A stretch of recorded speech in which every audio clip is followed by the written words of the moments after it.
ជំរាបសួរពុកម៉ែបងប្អូនរីករាយថ្ងៃចុងសប្តាហ៍ប្រសិនបើពុកម៉ែបងប្អូនមិនដឹងថាចុងសប្តាហ៍នេះមានមុខម្ហូបអីសម្រាប់ជួបជុំក្រុមគ្រួសារអាចជ្រើសរើសយកសម្លម្ជូរម្នាស់ឬក៏គេហៅថាម្ជូរកៅជូបនេះយកទៅស្រុកក៏បានដែរមានបន្លែដូចជាម្នាស់ប៉េងប៉ោះបន្លាចហើយយើងក៏បន្ថែមម្ទេសបន្តិចទៅដើម្បីឲ្យវាកាត់ក្លិននៃត្រីហើយបន្ថែមជាមួយនឹងកៅជូបហើយនេះខ្ញុំជ្រើសរើសយកត្រីពោយកមកស្លមុខម្ហូបមួយនេះចំណែកឯជីវិញមានដូចជាជីមបងជាណានិងម្អមហើយយើងក៏បានលីងខ្ទឹមសទុកមួយឡែកដើម្បីទុកបាំងនៅពេលដែលសម្លរបស់យើងឆ្អិន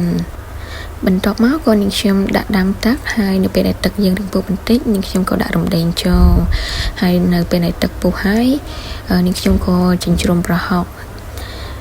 ប្រសិនបើពុកម៉ែបងប្អូនមិនចូលចិត្តប្រហុកទេពុកម៉ែបងប្អូនអាចដាក់ទឹកត្រីជំនួសក៏បានដែរតែនាងខ្ញុំដាក់ទឹកត្រីផងដាក់ប្រហុកផង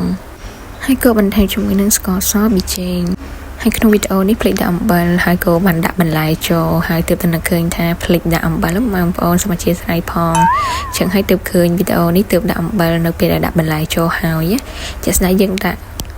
ក្រោយពេលយើងដាក់បន្លែក៏បានដែរអញ្ចឹងដូចពពុះនឹងចេញរួចរាល់ហើយទៅយើងក៏ដាក់កៅជូបចូលហើយយើងក៏ដាក់ជាមួយនឹងទឹកអំបិលទុំចូលផងដែរហើយយើងដាក់ត្រីចូលរំងាស់វាទៅជាការស្រេចហើយយើងបន្ថែមជាមួយនឹងពងទាកំប៉ុងមកក៏បានដែរទៅតាមចំណង់ចំណូលចិត្តរបស់បងប្អូននៅពេលដែលពុះបន្តិចហើយបងប្អូនភ្លក់ទៅថាសាប់ឬក៏ប្រៃអញ្ចឹងបងប្អូនអាចបន្ថែមគ្រឿងតាមនឹងទៀតអញ្ចឹងវីដេអូរបស់នាងខ្ញុំធ្វើម្ហូបគឺមានតែប៉ុណ្្នឹងសូមអរគុណច្រើនសូមជម្រាបលា